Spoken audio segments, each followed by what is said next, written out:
আজকে আপনারা বিহারের নির্বাচনের ফলাফল দেখেছেন এবং স্বাভাবিকভাবেই এটা একেবারেই প্রত্যাশিত ছিল যে বিহারে এনডিএ জোটের এই ফলাফল আসবে।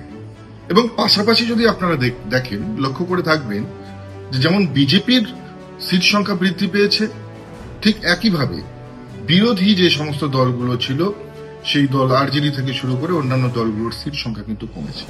অনেকেই ভাবছে যে বাংলায় এসআইআর হচ্ছে, তার কি প্রভাব পড়বে বা কি হতে পারে।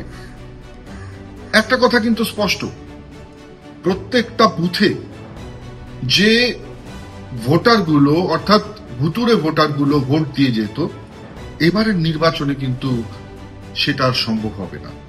পাশাপাশি যে বর্ডার ভিলেজেস গুলোতে যেখানে বিপুল সংখ্যক ইনফিল্ট্রেশন হয়, যেখানে বলা যায় যে অবৈধ ভোটার যারা থাকে, যারা ভোটের সময় শাসক দলের হয়ে যারা কাজ করে, সেই সুবিধাটাও কিন্তু এবার তৃণমূল কংগ্রেস পাবে না।